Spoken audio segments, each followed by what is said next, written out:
नमस्कार दोस्तों, झारखंडी ट्रेडर के यूट्यूब चैनल में आपका फिर से स्वागत है। दोस्तों, इस वीडियो में हम लोग बैंक निफ्टी, निफ्टी और निफ्टी फाइनेंशियल सर्विसेज, जिसको कि फिन निफ्टी के नाम से भी जानते हैं, का विश्लेषण भी देखने वाले हैं। दूसरे पार्ट में जाकर इन तीनों इंडिसेस का एनालिसिस भी करने वाले हैं। तो सबसे पहले हम लोग इन तीनों इंडिसेस के डिमांड जोन और सप्लाई जोन पर चर्चा कर लेते हैं। आप देख रहे होंगे बैंक निफ्टी का 15 मिनट का चार्ट आपके स्क्रीन पर लगा हुआ है, जबकि डिमांड जोन और सप्लाई जोन का मार्किंग हम लोगों ने 1 घंटे के टाइम फ्रेम में किया हुआ है। आपको पता ही होगा 1 घंटे का टाइम फ्रेम इंट्राडे ट्रेडिंग के लिए सबसे उपयुक्त टाइम फ्रेम होता है। 2 डिमांड जोन और 2 सप्लाई जोन के अलावा एक इमेजिनरी डिमांड जोन और सप्लाई जोन बैंक निफ्टी में दिख रहा है। इमेजिनरी डिमांड जोन और सप्लाई जोन का कॉन्सेप्ट क्या है दोस्तों, कि अगर प्राइस यहाँ पे चल रही है और ये प्राइस कल किसी स्थिति में अगर गैप डाउन खुल जाती है तो ये एक जोन की तरह, सप्लाई जोन की तरह काम करने लगेगा। और अगर प्राइस किसी भी वजह से अगर गैप अप खुल जाती है तो ये एक डिमांड जोन की तरह काम करने लगेगा। हम लोगों ने पहले ही बना रखा है, ये इमेजिनरी डिमांड जोन और सप्लाई जोन बन सकता है। कल गैप अप होगा या गैप डाउन होगा, इस सिचुएशन में ये डिपेंड करेगा कि ये इमेजिनरी डिमांड जोन और सप्लाई जोन में से क्या बनता है।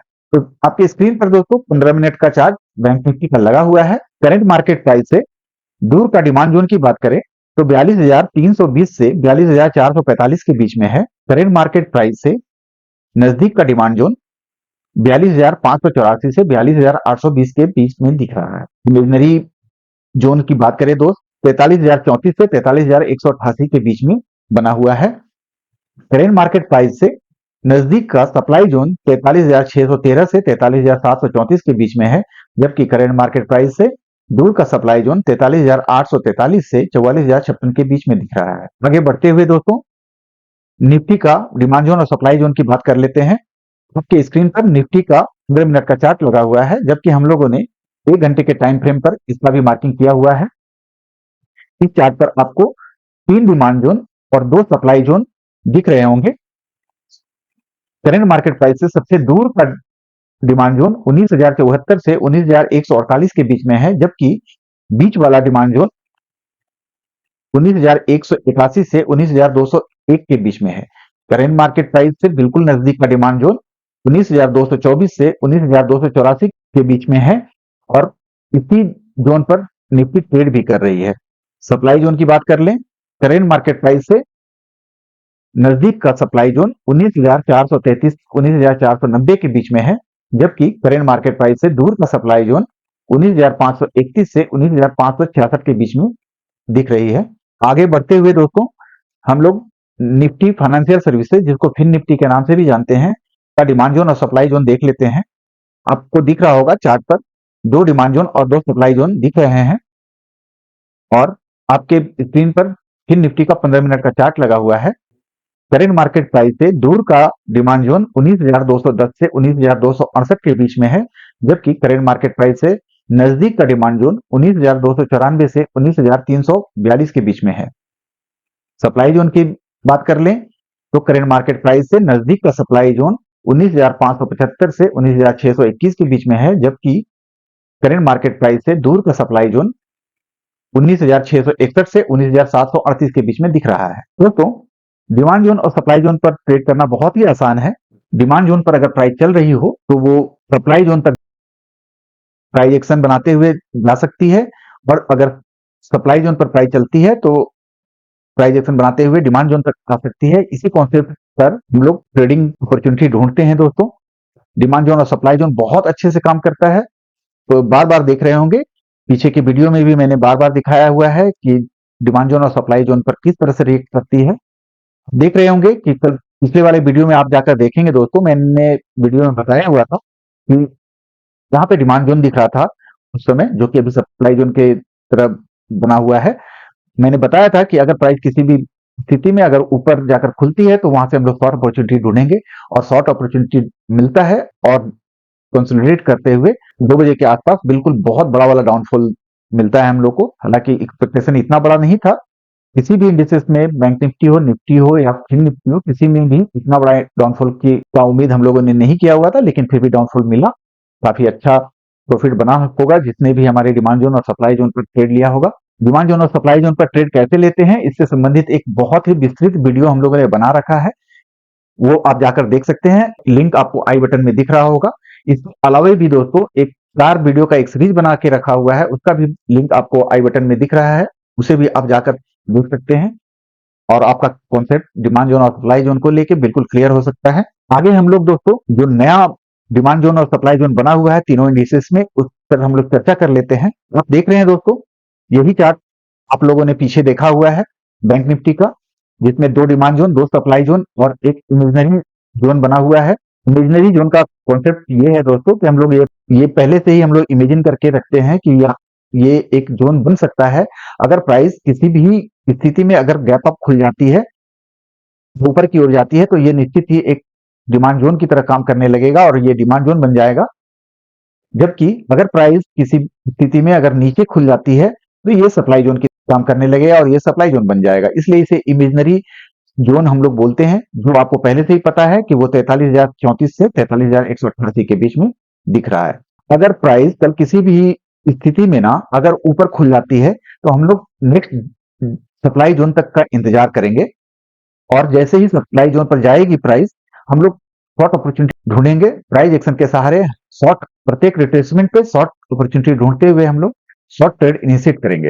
ये गौर करने वाली बात है बैंक निफ्टी में कि जो ऊपर का सप्लाई जोन है और नीचे का इमेजिनरी जो जोन दिख रहा है, इसके बीच में अगर कहीं खुल जाती है ना, तो यहाँ पे फिर से सेलर हावी हो सकते हैं और प्राइस को फिर से नीचे खींच के ला सकते हैं, क्योंकि सेंटीमेंट्स मार्केट का बिल्कुल नेगेटिव हो चुका है। इसलिए शॉर्ट अपॉर्चुनिटी हम लोगों को ढूंढनी चाहिए, क्योंकि शॉर्ट ट्रेड मिलने में हम लोगों को प्रॉफिट होने की संभावना ज्यादा होगी। अगर बड़ा गैप डाउन यहाँ पे खुल जाता है ना, तो ये एक डिमांड जोन में चली आएगी प्राइस और यहाँ पे निश्चित ही एक हॉल्ट करेगी। यहाँ पे कंसोलिडेशन हो सकता है प्राइस का और उसके बाद हम लोग प्राइस एक्शन देखते हुए ऊपर जा के लिए देख सकते हैं। लेकिन यहाँ पे ध्यान यही रखना है कि ये एक इमेजिनरी जोन रहेगी और जैसे ही गैप डाउन खुलेगी ना, तो ये जो इमेजिनरी जोन है ये एक सप्लाई जोन की तरह काम करने लगेगी। इसलिए प्राइस एक्शन के सहारे हम लोग ज्यादा से ज्यादा इस लेवल तक का अपॉर्चुनिटी देखेंगे लॉन्ग साइड के लिए। और अगर किसी कारण इस इमेजिनरी सप्लाई जोन को अगर ये प्राइस ब्रेक करेगी, तो फिर एक ऊपर की ओर का हम लोग प्राइस एक्शन के सहारे ट्रेड बनाने की कोशिश करेंगे। आगे बढ़ते हैं और निफ्टी का भी देख लेते हैं। आपके स्क्रीन पर दोस्तों निफ्टी का 5 मिनट का चार्ट लगा हुआ है। 5 मिनट पर ही एनालिसिस करने वाले हैं। इस चार्ट को आप लोगों ने पीछे देखा होगा, 3 डिमांड जोन और 2 सप्लाई जोन आपको दिख रही है। प्राइस ऑलरेडी बिल्कुल डिमांड जोन पर ही चल रही है दोस्तों। गौर करने वाली बात क्या थी कि बैंक निफ्टी काफी बड़ा ब्रेकडाउन कर चुका था, अपने बहुत मेजर सपोर्ट को उसने तोड़ दिया है, जबकि निफ्टी जो है ना, आपको मैं दिखाता हूँ, निफ्टी जो है 15 मिनट के चार्ट पे आप जाकर देखेंगे इसे, तो बिल्कुल सपोर्ट पे आकर रुका हुआ है। पीछे जाइए, पीछे जाते हैं और देखिए पीछे का बहुत मेजर सपोर्ट है यहाँ पे, ये देखिए बहुत मेजर सपोर्ट है और इस सपोर्ट पे रुक गया है।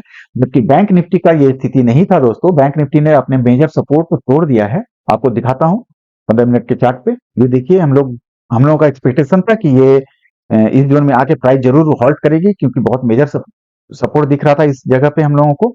यहाँ पे भी था एक मेजर सपोर्ट, एक यहाँ पे भी मेजर सपोर्ट था, लेकिन कुछ कारण से इस मेजर सपोर्ट को बैंक निफ्टी ने ब्रेक कर दिया है।